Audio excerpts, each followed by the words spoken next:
Digital 410 Productions proudly presents the What's the Scuttlebutt podcast with your hosts Don Abernathy and Jeff Copsetta. What's going on, everybody? Welcome to another episode of the What's the Scuttlebutt podcast, your favorite World War II based podcast. And the first episode of the new version of the What's the Scuttlebutt podcast. That's right, as you just heard Carrie say, this is now the What's the Scuttlebutt podcast with your host, me, Don Abernathy, and our new co-host. You've heard him on the show a few times, Jeff Copsetta. Jeff, how are you doing, friend? Man, it sounded really cool to be introduced right next to you, man. That was awesome. No low budget expense spared around here. I had Carrie record that shortly, not too long before we started, and we want to get things going off right. And this is something I've been thinking about for a while, because one of the things that separates this podcast and how the What's the Scuttlebutt podcast is produced versus my other podcast, which was formerly called the Waterman and D-Train Show, but the Waterman's no longer with us, and so we simply took the name from our Patreon podcast called the What's in Your Head podcast, which was based off of a forum on an online magazine that my brother used to do back in 2001, which is also where D-410 came from. So long story short, the thing that differentiated these two podcasts is, well, I had a co-host. I had someone to talk to. And yes, I worked in radio for 5 years, but I was a producer of a talk show. I wasn't a DJ, and so I don't have the training or the experience really to carry on a conversation in a room by myself. It's very, very hard to do.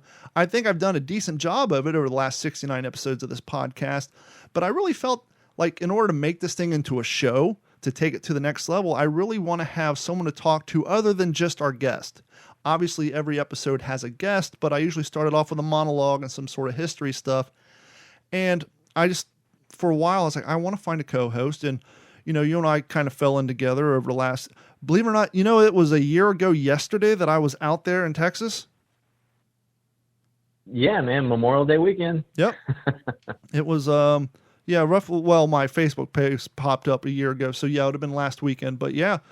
And so I'm excited to have you. You have a lot of experience and a lot of knowledge on World War II, and who better to join us? We get along great. We've had a friendship for well over a year now, and I can't think of anybody better to help join us and to take this podcast to the next level.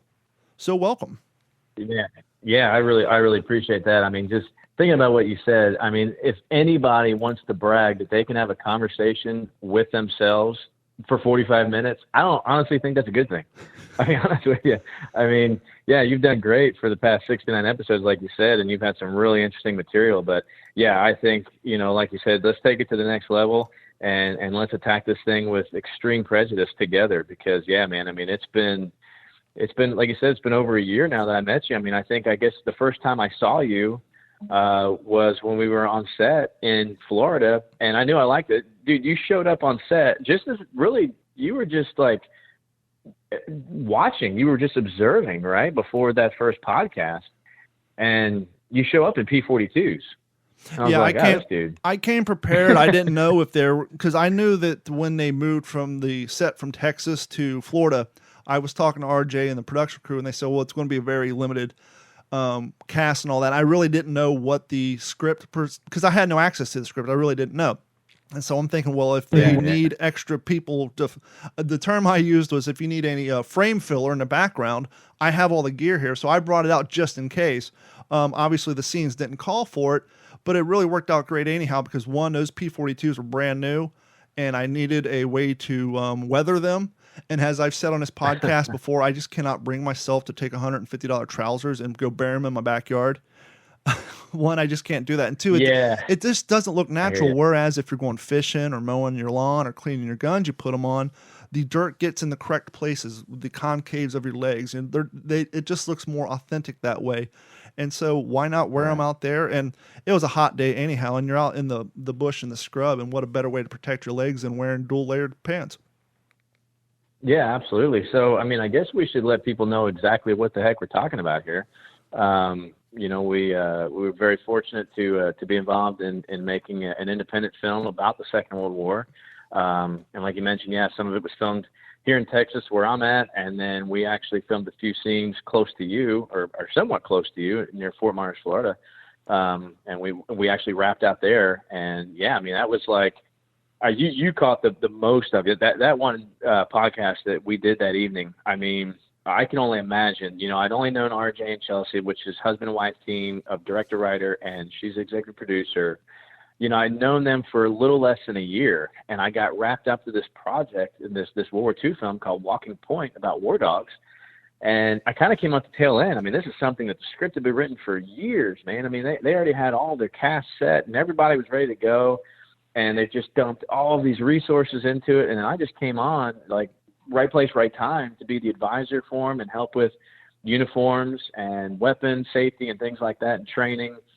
And yeah, I got to be scripted in for a small scene. I mean, it was like this awesome experience.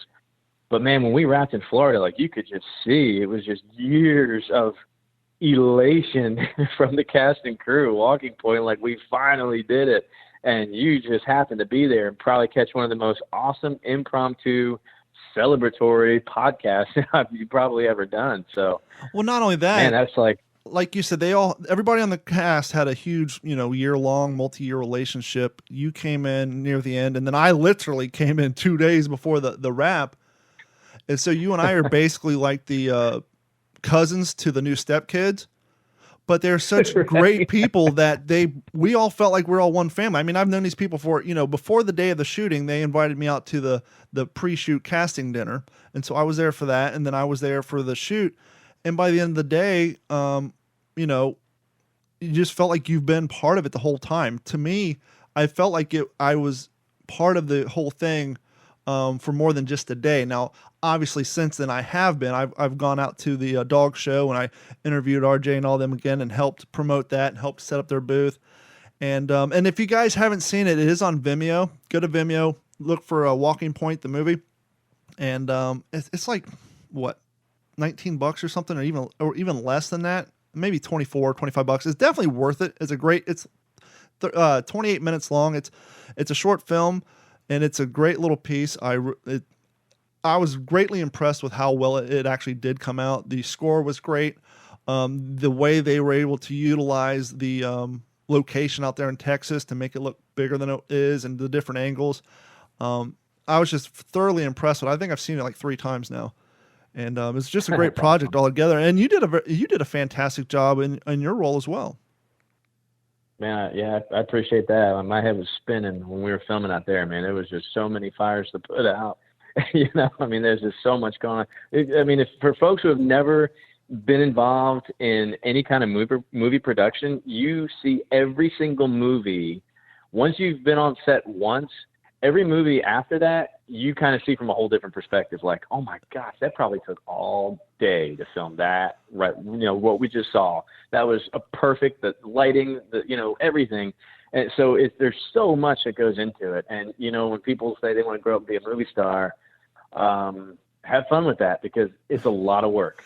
It really is. I mean, I have a really newfound respect for actors and people in front of the camera, and a lot more respect for the people behind the camera because, man, I mean, it's a tough job, and I'm so proud to have been a part of it. But it's funny you say that because obviously I had a limited experience on the set, but one of the things that helped me out is my 5.5 years in radio. I've been in rooms with Jim Belushi and one of the Wayans brothers, and I've been in rooms with, I've been part of a phone interview with the guy from Lincoln Park, sadly before he killed himself, and Jonathan Davis of Korn. I've been sat down with, all these rock bands and been behind stage at these huge concerts. And I realized early on that rock stars are just normal people with cooler jobs. Some of them are super nice. Some of them are dicks, but they're just like normal people. And so when you show up at a movie set and you have that experience of being around, entertainment, I already had the built-in knowledge of pretend like you're supposed to be there and don't get in people's way.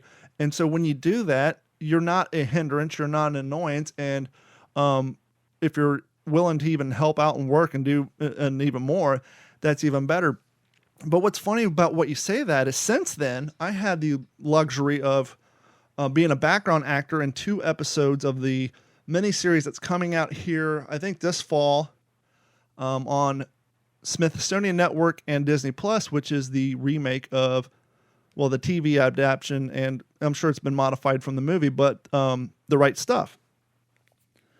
And, no kidding. And after filming 2 days, while I'm in the pilot episode, it's very cool. The pilot episode, not to give anything away, but the scene I'm in, it takes place at a Naval Officers Club. We filmed it at an old golf course here in Orlando. And it's so cool. You go in there, all the sconces they took down, put up like the aircraft sconces. They have like late war photos on the wall. They have me in a Navy's officer's uniform.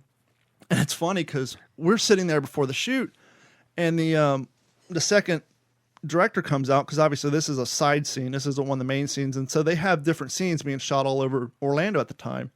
And this is being executive produced by Leonardo DiCaprio, by the way.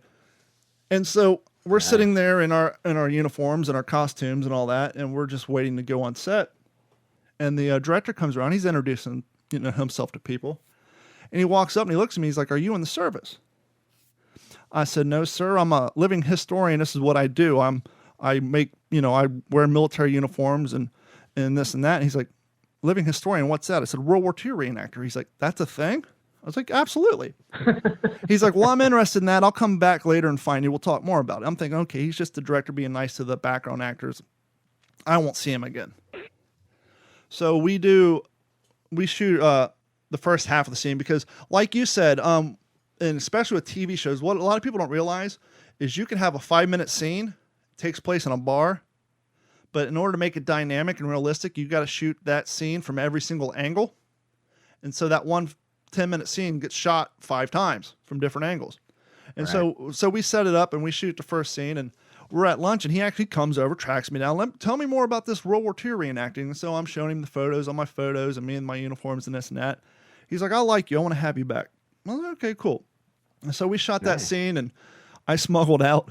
It's so funny because in the background, they have the actors smoking vape pens that look like cigarettes, but they don't have you really smoking. And the ones on camera are smoking clove cigarettes, so there's no nicotine in it. Right. And so I smuggled that out of there, and I actually have my blue napkin that has the Navy logo on it, because the set production went so far out of the way that they actually have cocktail napkins with the actual logo on it from the Navy Officers Club. And so I actually have that here in the podcast studio along with my vape pen. And then where it gets real crazy, I got called back for, I don't know, it's episode 4 or 5. It's the New Year's Eve episode, and it's New Year's Eve. And on that one, I'm a NASA employee. And so I have to drive up to Universal Studios for costume. And the wardrobe lady, she's pissed. I walk in there, she's like, "That's it? All due respect to you, sir, you're too tall." I told them no more tall people. You're the last one. So they get out and they measure me, this, that, and the other thing. Okay, we'll have a suit ready for you. I show up for the day of the shoot. I go get my suit. It's a Ralph Lauren. Now, I'm by no means a man of means. So this is the first time this is the first time, with the exception of a World War II uniform, that I've actually worn a uniform that's tailored to my size. And it's definitely the first time I've ever worn a Ralph Lauren. This one. Did you smuggle that out too? I wish. I have photos up. I got photos that I'm going to post once the show airs. I've been sitting on them. This freaking suit is to die for. I wish I could have smuggled that thing out there. But this one episode took 2 days to shoot, because we had to shoot it at so many different angles. But the cool thing is I probably will have more screen time. They have me doing a couple walkovers, like as the scene's opening up, they have me walking across the dance floor with a drink. And then not only in the pilot episode, I'm sitting at the table right next to the principal actor. So obviously with the depth of field and all that, when you watch that episode, you'll probably see me. My face will be a little fuzzy, but I'll be the naval officer with the gray hair, because with depth of field, the background's always a little hazy. But I'm sitting at the table right over their shoulder. And then in the New Year's Eve episode, for whatever reason, I'm constantly getting put at tables near the principal actors. So you'll probably see me. Of course, I have like 1958 style glasses on that one because I'm a NASA officer. But no, back to the point at hand is after that, when I'm at home watching like shows, especially miniseries, I'm thinking, okay, yep, the lighting rig's probably off to the left. And I'm doing exactly like you said. When you watch TV shows after you've been a part of a production of one, you look at it more as a actor or a production assistant opposed to just somebody watching a TV show, at least for, the next few months, and then it wears off. But when you're fresh off that set, you definitely look at those things in a different way. Absolutely. Absolutely. So so if this goes big, and you're gonna leave the podcast, and I'm just gonna be able to say, I knew you win. Yeah, no one gets big off of a single background roll. You never know. There's always hope. Well, before we get back to the task at hand, I got, have you seen the MyPillow commercials where the people are sitting in their house talking about how great the mattresses are and stuff? No. I got a casting call to do to possibly be selected for MyPillow thing, where they would send you actually the MyPillow, a mattress, and all this stuff, right? They're going to outfit your whole room and then pay you. But the problem is I have 3 parrots, 4 cats, a 14-year-old beagle, and a 4-month-old Boston Terrier. Where this comes into play at is if they select you, they're going to record at your house. That was the big no for me. I can't even. Zoo, exactly. I can't record a podcast in my house before 7:30 p.m. so the birds aren't screaming in the background. So there's no way I'm going to have a whole TV crew come and film a MyPillow commercial in my house. So I had to opt out of that one. Yeah. But I know this audience doesn't care about MyPillow or any of that stuff. And we know that I know that you have a passion for something here. And so we're going to get right into it. But first, this episode of the What's the Scuttlebutt podcast is brought to you by our friends at Computers. Computers has been providing IT solutions for all Southwest Florida since 2004. And right now, they can help you anywhere you're at. You don't have to be in Southwest Florida. You can be out there in Texas with Jeff. You can be in Las Vegas with Gordon. You can be anywhere in the world because we can remote into your computer from our website with your participation. But right now, during the COVID-19, with everybody working from home, if you have a small business, you really need to make sure your network is secure, and the best way to do that is with 2-form authentication and online backups. So give Computers a call at 239-283-1120, and right now they can help you out with online backups at 7 cents a gig per month forever. Now this comes into play. I have dealt with this personally. This comes into play when your employees download that fake email that encrypts your entire network and all your data. If you have a local backup, whether it's plugged in through a USB drive or a flash drive, anything plugged into your network will get encrypted as well, which is why it's super important to have off-site backups. So give Computers a call at 239-283-1120. Say the word podcast, and they will hook you up. And for those of you guys who are new to the podcast and you want to support the show to help, get Jeff outfitted with some good equipment at his house, head over to What's the Scuttlebutt podcast at WTSPWorldWar2.com. That is WTSPWorldWar2.com. Click on that beautiful orange Patreon link. Sign up for Patreon. We have 3 tiers. The first one's $1 a month. Second one's $3.50 a month. And the third one is $7.50 a month. If you sign up for the third plan after month 2, you'll get a free t-shirt of your liking. Not only will you support the podcast, but there is an exclusive podcast behind the paywall at Patreon, as well as exclusive videos. And so you can help out the podcast that way. That's WTSPWorldWar2.com or D-410.com. And last plug, head over to YouTube. Look for the Digital 410 channel. Speaking of Walking Point and where we shot that, about 6 months ago, the fine people at Springfield Armory sent me over their new M1 carbine air rifle. This thing is beautiful. It actually has slam back action bolt. It's the same weight, same length, real hard wood. Just like a real M1 carbine. I did a full review on it, including shooting it out at a location down the street from where they shot Walking Point, and I opened it up riding in a Jeep. And so it's a very cool video. Go check it out. It's on our YouTube channel. But back to the task at hand, and this is for you, Jeff. And this is the new battlefront, the air front, from which we seek out the enemy. Not his infantry or his artillery, not his panzer divisions, but the greater menace. The industrial heart of his nation, the foundation on which the Nazi Empire and its armies stand, the power behind the German lust for conquest. The steel mills and refineries, shipyards and submarine pens, factories and munitions plants, pinpoints on the map of Europe which mean rubber, guns, ball bearings, shells, engines, planes, tanks, targets. Targets to be destroyed.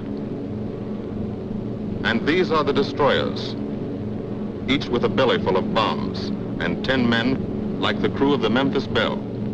Pilot Captain Robert Morgan, industrial engineer from Asheville, North Carolina.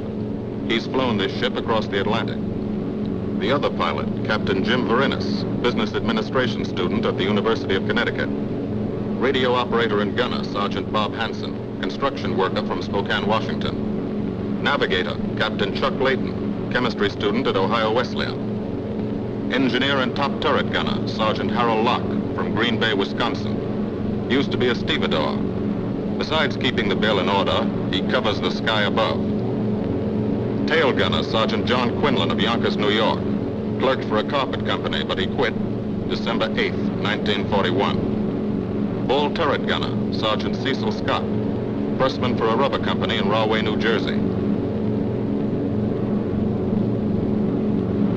Pilot to crew, 10,000, put on oxygen.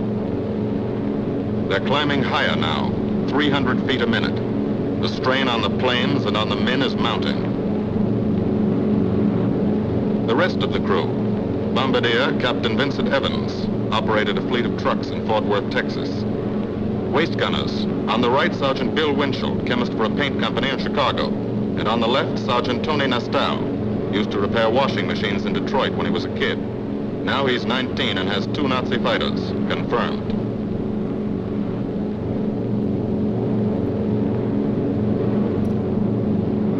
It takes all of a pilot's strength to keep a 30-ton fortress in tight Now, formation. Jeff explained to me that when it comes to World War II, yes, he's got a passion for the Pacific, but he has a lifelong passion, hence the phrase long. I don't know why I said long, lifelong, but he has a long passion for that of the history of the Memphis-Belle, and we thought, what a better way to bring you on the show as a co-host than to have a nice in-depth conversation about the Memphis-Belle. Oh man, I'm grinning from ear to ear right now, dude. The Memphis-Belle is not about 10 bomber crewmen. It's not about a B-17. It's not the 8th Air Force. It's an enigma, man. The Memphis-Belle is like what the Memphis-Belle did for World War II is like what John Wayne did for the Western film genre. I mean, there is so much energy and mystery that surround the Memphis-Belle. It has a life of its own, man. It really does. That's just, man, you just got me pumped up. Oh man, how long do we have? It's a podcast, man. We got days.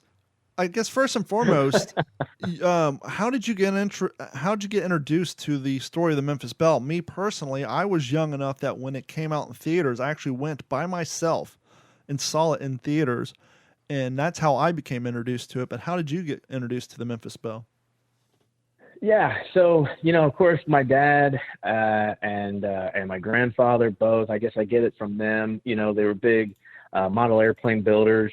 Of course, my grandfather building airplanes before there was plastic resin models. This was balsa wood and doped linen type models. But my dad probably built a model of the Memphis-Belle when he was about 12 or 13, so early 60s. And he owned that segment that you just played from the William Wyler documentary. He had that VHS tape, and I wore that thing out as a kid. Now, stop right there. Hold on. For those of y'all listening at home or in your car, wherever you're listening, he's not lying. He's not blowing smoke up your ass. I didn't tell him I was playing this clip. We were doing a sound check before we went live. And I didn't even play that clip. I just played 30 seconds from the YouTube video, and he knew exactly what movie that was. And just me playing 30 seconds just to see if he could hear it on his end, he knew exactly what it was. So when he's telling you that he wore out this VHS tape, he probably has the whole monologue memorized and can tell you how this movie was produced. But yeah, he's not lying. He me playing that clip for him would be like someone playing 15 seconds from the movie Clerks back in 1994, and I would know all the words to it. Oh man, yeah, I wore that. I mean, I grew up. Robert Morgan, the pilot of the Memphis-Belle, was probably my childhood hero. I think he's probably always going to be. I don't like to play favorites, but if I had to pick one World War II veteran that I was just so happy to meet, it would be Colonel Morgan. There's only one. And to be able to have a nice in-depth conversation with him about the Wyler documentary, about the movie that you referenced, the Memphis-Belle movie that came out in 1990. Yeah, I mean, dude, and it's interesting because when when you talk to people who have seen the movie and think they know about, the history of the Belle, because it's tough, man. I mean, there's been so many books written about the Belle. There's so many misnomers. So it's tough, unless you were there, you don't know. Colonel Morgan wrote a book about being the man who flew the Memphis-Belle, and you're just going to have to take that as fact. Whether anything's embellished or not, who knows? It's his book. That's how it is. But 8 of the 10 crewmen were still alive when they made the Warner Brothers film in 1990, and there were some reasons for the inaccuracies of that film. People love to pick it apart. Probably the one that stands out the most to folks is the Belle, made her last flight in May of 1943, before P-51D Mustangs were escorting for the 8th Air Force. Okay, what shows up in that movie? Bright, shiny silver P-51 Mustangs, the little friends. When the Belle was in flight, it would have either been early model Thunderbolts or more likely Spitfires from the RAF. And how confusing would Spitfires be for people watching those escort the Belle? So it was things like that, the artistic licensing that, they didn't use their real names. They didn't want to use their real names because it wasn't about the men. It was not about the individuals. It was about a team of 10 men, a family, a bomber crew. That's what it was supposed to be about. The movie depicts them bombing Bremen. I'd have to go back and look, but of the 30 missions, and I say 30 because the Belle flew more than 25 missions, just not always with the same crew. But the 30 missions that were flown, I don't think any of them took place over Bremen. But it doesn't matter. It doesn't matter. It's about the story, and it's just always been captivating to me since I was a little kid.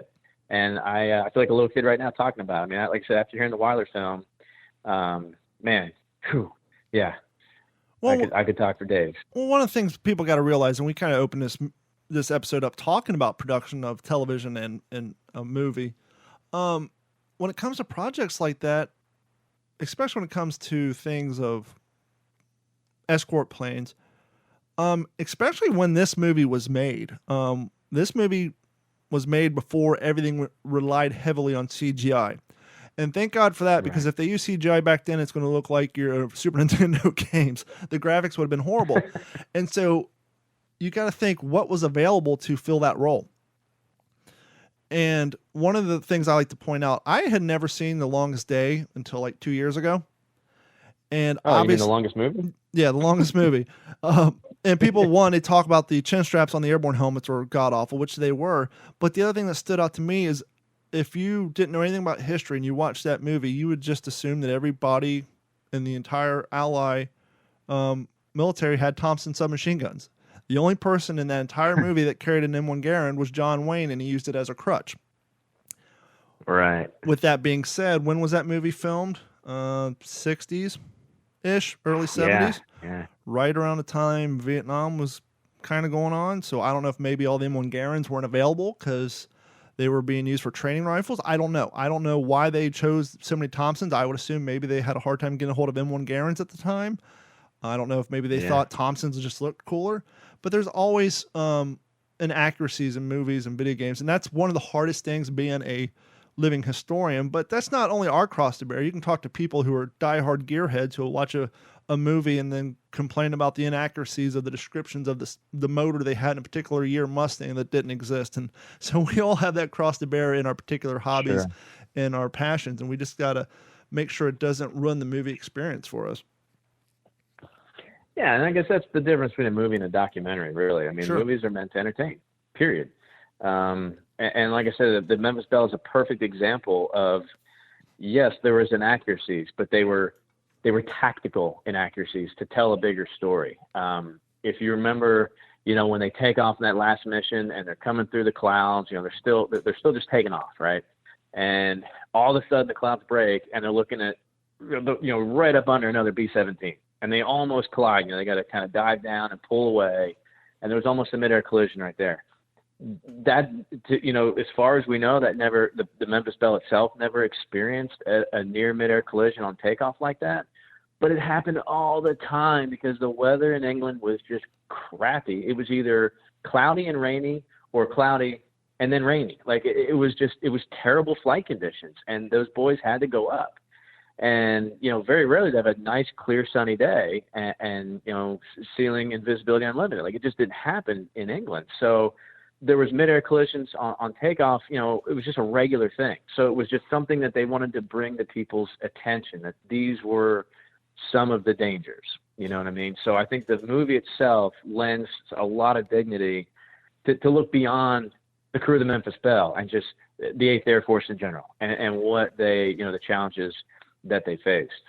And I love the fact that you brought that out, because that is very important. And I often think of, as somebody who's read Robert Leckie's book, A Helmet for My Pillow, and, With the Old Breed by E.B. Sledge, as well as Strongman Armed, Japan versus the United States Marine Corps.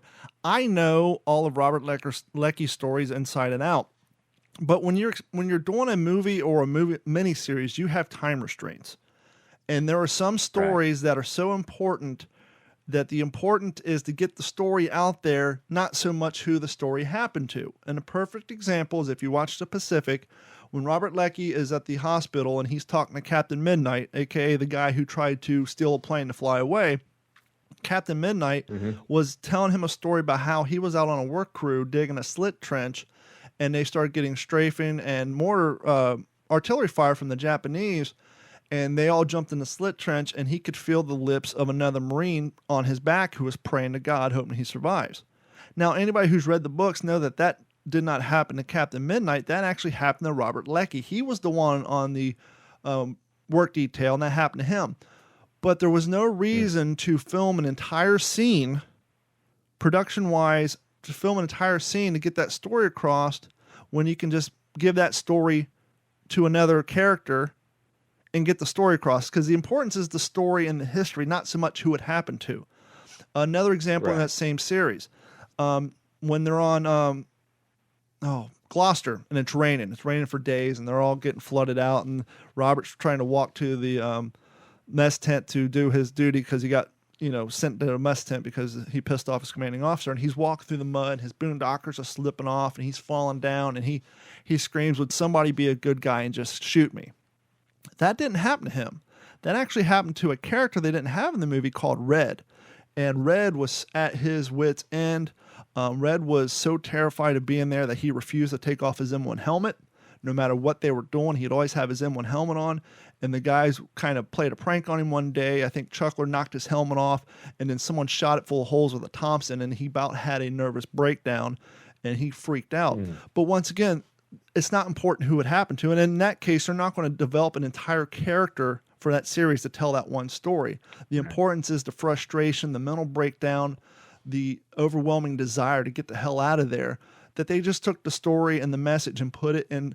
They made someone else the vehicle for that story. And that happens a lot, whether it's Band of Brothers, Pacific, Memphis-Belle, or whatever. You got to let your knowledge not make you a prisoner of your own cell because you know the truth. The importance is that the message gets out there.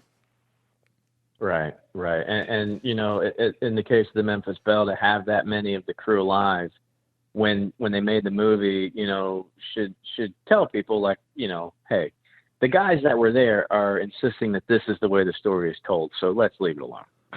Yeah, and it's pretty interesting that you pointed out, because I didn't know this until I was researching this tonight, was the fact that, the Memphis-Belle had different crews throughout its journey up until that last flight.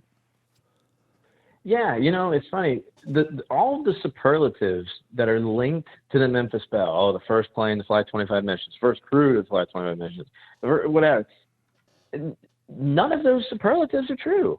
It was not the first plane in the 8th Air Force to fly 25 missions. It was the third. In fact, Robert Morgan, yeah, exactly. Robert Morgan was not even the first pilot to fly 25 missions. The irony behind that is his co-pilot was the first pilot in the 8th Air Force, B-17 pilot, to fly 25 missions. Yeah, Captain Vernus, I think. Captain Vernus was the original. Yeah, Jim Vernus. And then Jim Vernus went on to... Wasn't he the one who went on to fly Hell's Angels, who actually finished before the Belle? Yes and no. He went on, so he flew the first 5 with the Belle, and Vernus and Morgan, remained good friends, very good friends, even after the war. And Morgan knew Vernus was going to get his own ship. It was only a matter of time. He was just too good of a pilot. So he gets his own ship, and Verinis is originally from Connecticut, so he immediately names his B-17 Connecticut Yankee. Okay. I don't know if it was in that airplane that he did his 25 missions, but he did fly a B-17 called Hell's Angels, not the Hell's Angels that was the one to fly 25 missions. It was a different airplane, different nose art altogether, but it is very confusing. You just have to look at the tail numbers when you're talking about the two Hell's Angels. But the one he flew was not the same Hell's Angels that actually flew the first 25 missions. Because when Morgan's, when he knew he was coming home, he got to essentially handpick who he was going to take home. And of course, there was nobody better than his good old co-pilot, Jim Verinis. And at the time, it was not, in fact, I think it wasn't until like 1999 that it was confirmed that Verinis was actually the first pilot to fly 25 missions. So either he knew that, either he was keeping track and just kind of kept his mouth shut, like, who cares? I'm going home anyway. Yeah. Or if he just simply didn't know, just kind of get lost in the sauce. I mean, I can tell you firsthand, when you're over there, you're not counting how many missions you're doing. You just want to not be dead. I mean, that's just, you're just survival mode. So who cares? So yeah, I just find that it's very interesting. The crew that we know from that Weiler documentary, not necessarily the same 10 men that flew, or not necessarily those guys that flew in the Belle all the time. I think they flew the Jersey Bounce, B-17 3 or 4 times, and they may have flown 1 or 2 others throughout their tour of duty over there. Sometimes Morgan, sometimes not flying. So yeah, it's interesting, but like I said, it doesn't matter. The world needed a hero because the 8th Air Force in the middle of 1943 was just getting blown out of the skies, literally. The 8th Air Force was getting decimated. And, when we think about World War II, if you think about what the Marines did in the Pacific during World War II, they fielded 6 Marine divisions, took countless islands that nobody's ever heard of, besides the ones that are overdone, like Tarawa and Iwo Jima. And I don't mean that in a mean way that they're overdone, but there's other islands, right? There was other struggles. There was guys that died on islands that people have never heard of. It's but kind the of 8th Air Force alone lost more KIA from the 8th Air Force than the entire Marines during World War II. That's incredible. And this documentary came out in 1944. And if any of you are a little jaded and think, well, how much help can a documentary do? Go ask any your naval recruiting officers from the mid 80s what the recruitment numbers were like after Top Gun came out. Top Gun. Right. And so you have this, absolutely, you have this air group just getting decimated. Their numbers are getting lower. It's 1944. You need enlistment. Obviously, some people think the glamour's in the Marines or the Army. And furthermore, because of the type of work that was going on in the Air Corps, they had higher restrictions as far as eyesight. You couldn't be colorblind. You had to have more physical stuff, and so they were turning away more people that didn't meet their requirements to be pilots. And so how do you get those numbers increased? Well, you put out a documentary like this. And for you young cats, you got to realize something. This was shot on either 8 or 16 millimeter. And they didn't have a sound guy up there with his laptop recording sound. All of the sound was actually done post-production.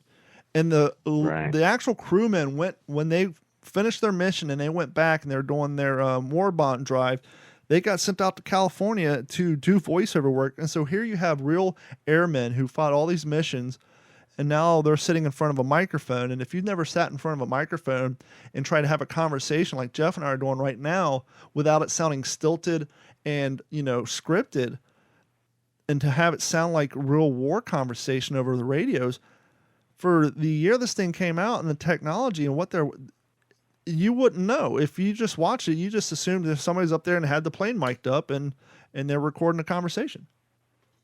Yeah, I would have never known. I mean, I guess I never really thought about it. But yeah, you're absolutely right. I mean, there's some really great footage, but a lot of that footage that you see of them flying around and they're putting their oxygen mask on, Captain Morgan's putting the helmet on, or they're hitting flak, they're just circling England. They're not anywhere near the battlefront. Like you said, it's all post-production. But I think it's interesting. And when Weiler, there was something about the Belle, when he saw the Memphis-Belle, there was not like this, it's misleading in the movie. Oh, these guys are about to fly 25 missions and everybody's, rooting for them and we're going to have a big party the night before and all that. Like that. No, that's a bunch of hogwash. But, the Hell's Angels, like you mentioned, Hell's Angels was slotted to fly 25 missions before the Belle. And there was a mystique. It was the nose art. There was something about that airplane that drew William Wyler, who did that documentary. And I think there was even a conversation between Cap Morgan and Wyler when he, hey, what would you have done had the Belle crashed? What if we didn't come back to this last mission? And he said, I had plenty of footage from Hell's Angels. I'd have just ran with that one. Mm-hmm. It's just a kind of a right place at the right time. But I'm just so happy that Wyler recognized something in the Memphis-Belle. There was just something about it, and not to take away from anything that the Hells Angels accomplished or any aircrew accomplished during World War II. The Memphis-Belle is not what the Memphis-Belle did. It's what they all did, and they've just become a symbol for it. And I think Morgan realized that early on, Well, but yeah, man. So I don't know if you know this. I don't want to get too far off topic, and I don't want to ruin anything for you, but do you know the history of the nose art, what we see of the Memphis-Belle? No, but real quick before we get into that, I just want to touch on one thing you just said, and I think part of that attraction that Wyler had to that crew was when you said he saw something in them. I think the thing that he saw became clear, 40 years later, 1980, when they're filming this movie, and the guy said, "Hey, we're not glory hounds. Don't use our names. Use generic names." Yeah, you're absolutely right. I mean, let's face it, Morgan was a show-off. He grew up with the Vanderbilts in North Carolina. He came from a very well-to-do family that kind of fell apart because of the Depression. But yeah, he was kind of a hot dog. He would buzz the field. He would buzz the flight towers more than once. He definitely had he probably had a noticeable cockiness to him, which is, it's a charisma really that probably Wyler had picked up on as well. I mean, yeah, all the things that came together. I'm just so thankful for it. It's just what a symbol. And you're talking about the nose art. Where did the nose art come from? Yeah. So, for a lot of years, people thought, so for those who don't know, I mean, I'm assuming all of your listeners have at least heard the Memphis-Belle. You don't have to see the movie, but let's at least hope that you've heard of the Memphis-Belle. And we're getting really, really deep into the history of this airplane. That's all right. But there for a while, and the movie does a really good job of misleading people, because I think the pilot, played by Matthew Modine, is asked, where'd you get the idea for the name or whatever? And he talks about, I met this girl when I was in Memphis on business. Not true. Margaret Polk, who was his girlfriend at the time, was from Memphis, but he actually met her when he was still in flight school. He was finishing up flight school in Walla Walla, Washington. She was just happened to be there. I think she was visiting her sister, I want to say, who was living up there at the time. Her and Morgan just by chance meet, and it just kind of develops from there. There's just a spark of the relationship, and there it is. So, but she was from Memphis, but he never met her in Memphis. He meets her in Washington before they start heading over, and so the picture is not Margaret Polk at all. And I know she had to deal with those questions for most of her life. It was like flattering, like, no, that's not me on the front of the airplane. The picture had existed before. This is not original art. A lot of the Vargas girls were used as the pinup Vargas girls paintings. Well, this was considered a petty girl, and I can't remember the guy's first name who initially did it, but she was on, I think it was the cover of the Esquire magazine, what we see as the nose art of the Memphis-Belle. And so it was one of the petty girls. And Morgan when he saw that, he said, oh man, I don't know what I'm flying, but I want that on the front. And before they even got to England, because even that clip that you played where it says, Captain Robert Morgan, he flew this plane across the Atlantic. That's unique in itself too, because that shows you how early in the war it was. because he was assigned to that airplane. That crew was assigned to that airplane still stateside. And they were in the Belle. I think they were in Bangor, Maine. It was their last stop before heading to England. And he got a hold of an artist to paint a rendition of that girl from the Esquire magazine on the front of that airplane. The girl, the model for and like I said, this is where I don't want to ruin it for you, but the model for the Memphis-Belle was the daughter of the artist, Petty. She was 16 when she posed. Well, I mean, back then, girls are getting married at 12.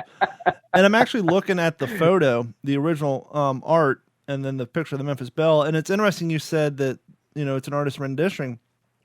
The one on the Memphis-Belle is basically a negative image because it's backwards.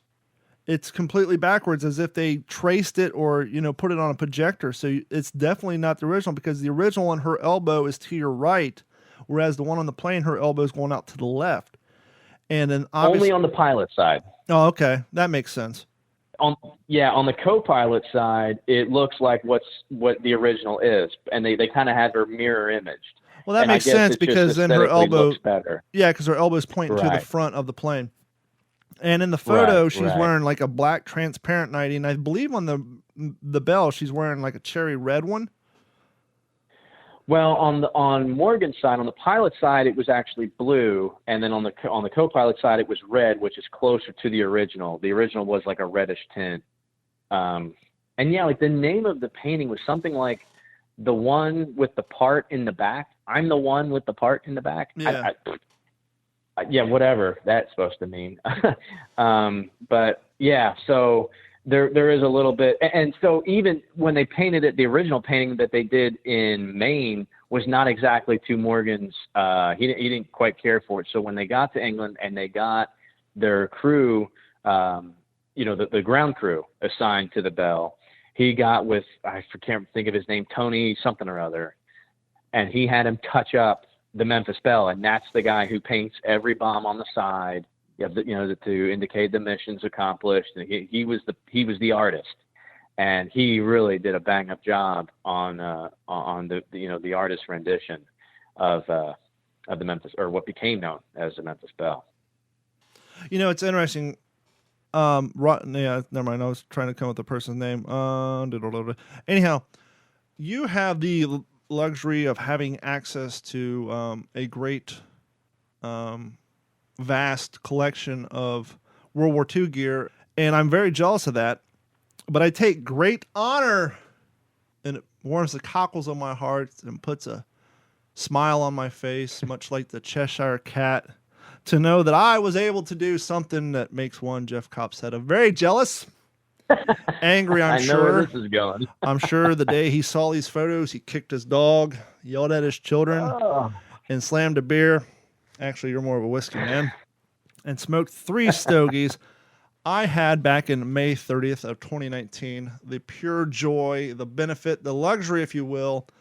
I am part of a huge Florida Historical Preservation Society group down here in Florida, and I have impressions of 82nd Airborne, 1st ID, a generic HBT, my Marine Corps stuff, but I don't do Army Air Corps. And luckily for me, one of the members named John Bonet of the Florida Flyboys, he's as tall as me, and he has extra gears. And they asked me to come out, because I was at an event at this air show already. I think it was Sun and Fun, if I remember correctly. And the movie Memphis-Belle was out there, and that's the one they used, as the name implied, in the movie. And they asked me to join in. And they originally said, hey, you're going to be out there. Can you just bring your HBTs and your HBT hat? You can be one of the crewmen. We want to recreate, one of the ground crew guys. We want to recreate a photo. And I'm like, sure. And so I brought my Boondockers, and because I was doing, I think I was doing 82nd that weekend, but I brought my Boondockers and my Army HBTs, and I pulled in the parking lot, and John's like, hey, would you rather do flight crew? He's like, I got the flight suit, the jacket, the Mae West, the parachute. Long story short, they completely outfitted me. Everything fit. The skull cap was a little tight, but everything fit. We went out there. It was like 94 degrees. And it's all out on the tarmac of this airport. And another guy down here in Florida who's taller than me, he's like this poor bastard's like 6'7". He actually has I think a 1943 Jeep, and he drove us out there. Okay, cool. So we have all our bag. We're wearing the wool, the bomber jackets, the flight suits, the whole nine. It's 93 degrees, and we're out there. And not only are they doing a photo shoot, but I actually had the gentleman on, and he's working on a documentary about living historians and all that. So he's shooting some B footage. And so we're out there, and it's hot. And we finish up the shoot, and now it's time to go back to our bivouac, but the Jeep's nowhere to be found. And so not only are we wearing all the gears, but we got these flight bags full of stuff to make them look realistic and all that. And we have to make probably the 1.5 mile trek back to our bivouac wearing this full flight suit gear. And this is the first time in a Florida event I ever got heat stroke. I got back, took off all the gear. I put on my, no, actually I was doing Marine Corps. I put on my P-41s.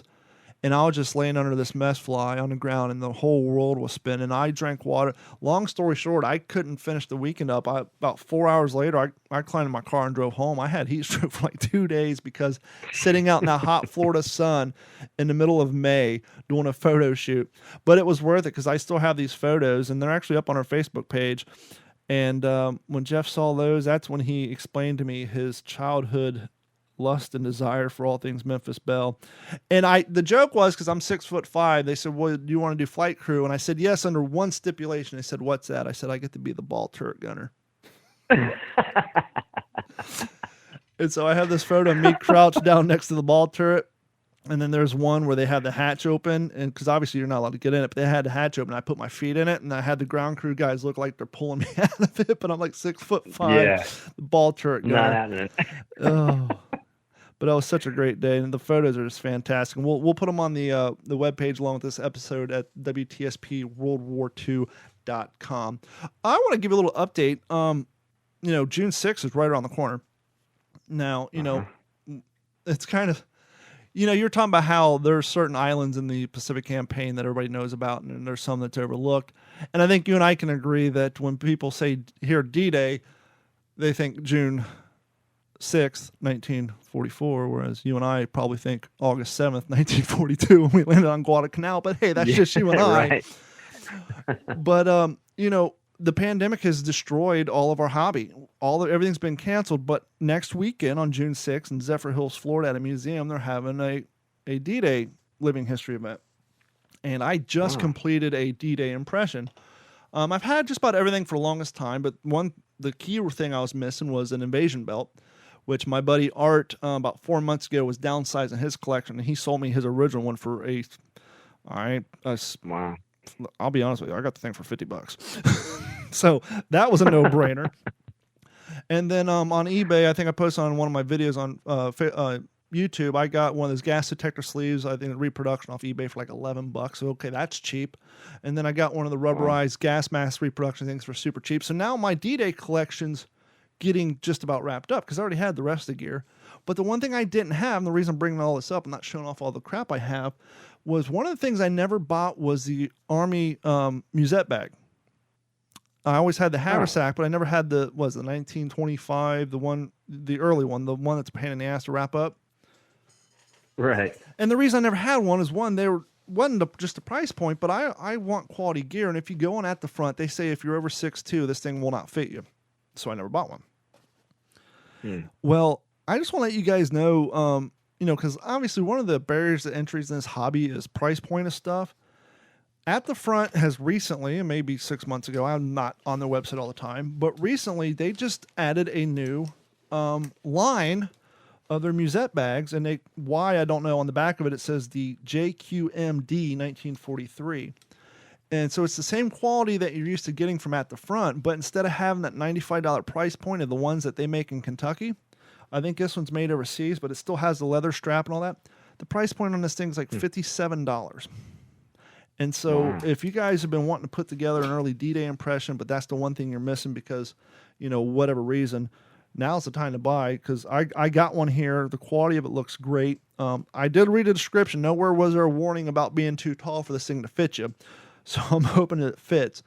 And so I got this D-Day impression I really want to break out. And there's a D-Day event next week, but it's outside. and it was 95 degrees today here in Florida. And I don't know if how hot it's going to be next weekend at a museum outside wearing wool pants, wool trousers, an M41 jacket, helmet, invasion vest, gas mask, the whole 9 yards. So I'm still up in the air if I'm going to go to the event. I really want to because I'm fiending. I haven't been to an event since all this stuff started. Actually, the last event I went to was up in Georgia, which was a great time, but it got down to, I think, 43 one night. And sleeping on the ground in a tent, 43 weather when you're used to living in Florida. Now, I know you northern boys like, you all puss. Yeah, look, when I lived in Ohio, I put on shorts when I got to 50. I get it, but I've been living in Florida for 19 years now. I got thin blood.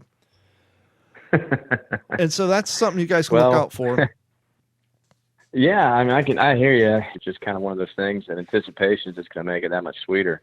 Because, it's just, I don't know if there's an end in sight, which makes a platform like this podcast right here that much more important. I hope people have stuck around this long. They got past your My Pillow talk at the beginning, and they're still hanging around. What are you saying? My Pillow talk put them to sleep? See what I did there? But no, I mean, it's important. Like I say, it's important to keep this stuff going and keep it alive. And hopefully, people will be turned on more to podcasts and listening or watching a video podcast from home. Because I mean, I know there's thousands of reenactors all over the world, really, probably just anticipating this D-Day anniversary, and it's just not going to be the same. But and just keep trucking along. Just got to keep attacking, always attacking, man. That's what we got to do. It's like daylight bombing raids. Just keep sending more bombers and just keep pummeling the countryside until they give in. And that's what we're just going to have to do with this. And just weather the storm. And when it's all over and the dust clears, we're going to come back with a vengeance and keep the memory of World War II veterans alive, man. So I was telling you a few weeks ago that I had a line on a reproduction holly liner. The one I'm affectionate, and I'll post pictures on Instagram here soon. I'm affectionately referring it to as the Hollywood holly liner because allegedly it wasn't made for the production, but it was made from the same molds that they used for the production of the Pacific. And I got the thing, and it's great and all that, but where I was a little disappointed because in the description, in the photos, it looked like it was complete because what they actually did is in the plastic, they put a material texture to it. But this particular holly liner, they didn't put the cloth on the top, so it's all plastic. And that's a little disappointing, but I was talking to a guy who actually just created a holly liner using an actual compression liner, and he told me what material he used. So I'm thinking I might get brave, pop the rivets out, take out the webbing, and try to finish this thing up and then put it back together with the correct webbing so I can complete a quality Guadalcanal impression. But I haven't decided if I want to risk trying to do that thing or not myself. But, it's just we all have those bucket list items. I'm kind of like an M1 helmet fanatic, and I just I have a few front seams, and I just picked up a D-Bale helmet for my airborne impression. Sadly, the person who for some reason restored it, he put the 506 spade on both sides of the helmet, which is completely wrong. You're supposed to have the spade on the left, and I think the E logo or whatever regiment you're in on the right. But I do 82nd, so I got to get the paint thinner for that and clean that off and turn that into an 82nd airborne helmet. But only thing left on my list now is a front seam fixed bale helmet that I'm going to need to go with this Hollywood holly liner for my Guadalcanal impression, and then my days of buying M1 helmets will be over. Basically, what I do is every time I buy a front seam, I sell one of my rear seams. Because when I first started, I didn't know anything. I was just buying rear seam helmets. So basically now I swap it. Right. I buy a front seam and I get rid of a rear seam so I can get my collection thinned out. There you go. So how you feeling, bud? All the more reason for people to subscribe, man, and pour money into this podcast so you can buy more M1 helmets. Right? Actually, no. To be quite honest with you guys, none of the money. I have done 100 and I'm trying to do a count. 100 and I just did season 2 episode. I've done like 123 episodes of what used to be called the Waterman D-Train Show. I've done, I think this is episode 70. I'll have to count of the What's the Scuttlebutt podcast, 13 episodes of the Fail to Fail podcast, and like 8 of the Patreon podcast. I have not been paid for a single one of them. All the money we make off of Patreon, the money we make off of t-shirts, stickers, all that all goes back into the production. We got a mixing board here, new microphones. So no, if you support the show through Patreon, through whatever, that money's not going to go to my M1 helmet collection. That's going to go to getting a nice microphone out there to Jeff, more equipment. It all goes back into the company, all production costs. I haven't took a single paycheck for any of this stuff. With that being said, I will be honest, especially like when I go to Georgia and I do a podcast episode on there, I will buy some gas money, to help facilitate the production of the show. But no, I have not taken any money out to buy stuff. Screw it. I'll be honest with you. I've actually taken my personal money, put it in the company, then use that to purchase World War II stuff so I can write it off in taxes as a production cost. But no money actually goes to me. So how are you feeling? You feeling comfortable with being the new co-host of the What's the Scuttlebutt podcast? Well, man, I'll be honest. I mean, between my knowledge and my good looks, I think we're going to make a good team. And my lack of knowledge and my kind of scary looks, you're the new yin to my yang, I bring in the male audience. Maybe now you'll bring in the female audience and some other parts of the audience. And, we'll level this thing out and we'll take it to the next level. And, we'll keep on doing what we do. There you go. Absolutely. It'll be interesting to see because you'll have access to people that I don't have access to. And so there'll be episodes where you and I will do a 20-minute monologue, and then there might be a 40-minute interview with just you and a vet out at a place in Texas or, Wyoming somewhere. And then there may be an episode where you and I do a 20-minute monologue, and then it's just an interview of me and a veteran. And so this really opens up the show to, not to jump on the, we've just been talking about Army Air Corps for the last 45 minutes, but the sky's the limit now because it's really hard to do a podcast by yourself, to book all the guests, to track down stories, to do all the production, to do all the interviews, come up with fresh ideas and all that. And one of the things and part of the reason why there's more episodes of my other podcast that launched on the same day as this, and this one is because early on, I was pushing out episodes just to push them out, and then I realized the subject, and I don't want to sound too delicate, all that, but I think the subject matter of this podcast is a little too important just to push out crap just to say you have something out. And so early on, I decided I wasn't going to do an episode for the sake of doing an episode. I wanted to do an episode when I had something to talk to, when I had a story to tell, when we had history to get out there. And so that's kind of why sometimes there may be 2 or 3 weeks where there's no show. But now with Jeff being here, now we can combine ideas, bounce things off each other. Like I said, he can interview people, I can interview people, we can interview people together. And so hopefully the show will grow quicker. We'll bring in more episodes to you and more enjoyable content. And thank you guys so much for your continued support. And like I said before, if you want to head over to WTSPWorldWar2.com and join Patreon, that'll help. Or real quick, I just put them up. We have the K-Ration dinner box shirts. This is the mid-war design, not the boring, just the brown box with the black font on it. This is the one with the cute Art Deco green camouflage. We have those shirts up now. You can go pick those up. I intentionally put those in limited colors. I wasn't going to make colors that were weird.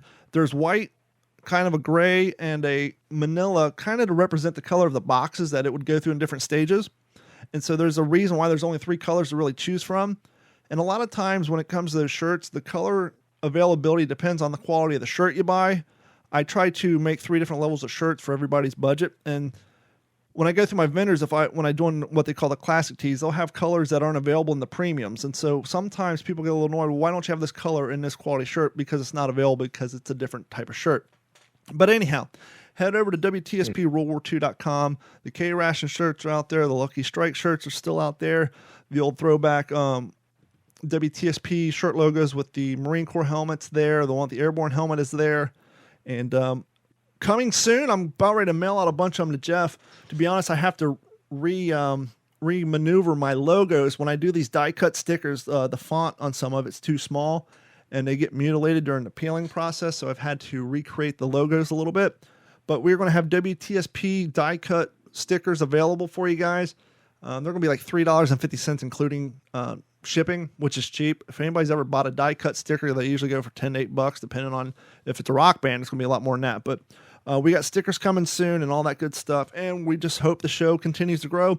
And if you didn't know, not to sound like a poet, not only can you download this show via WTSPWorldWar2.com, but we are on Apple Podcast, and we are on Google Podcasts, Stitcher, and Spotify, and pretty much anywhere fine podcasts are available. It's come to my attention that these little upstart apps have actually stolen my RSS feed and put me on. So you can even find us on apps I wasn't even aware that we're on. But yeah, you can find us anywhere. Please share us with your friend. Track us down on Facebook, Instagram, and all that good stuff. Jeff, do you have anything to say? Where can people find you? Yeah, you can find me on Instagram. It's my name, Jeff Copsetta. Or I guess through your website here. I guess we're going to link that up. Yep. In some way, however you want to take care of that. And yeah, man, this was a lot of fun. I mean, not a better subject title could you have picked for the first episode we do than with the Memphis-Belle, for sure. Well, thank you guys so much for joining us for another episode, and we will talk to you here probably in a week or so. For Jeff Copsetta, I'm Don Abernathy, and this is the new episode of the What's the Scuttlebutt podcast, your favorite World War II podcast.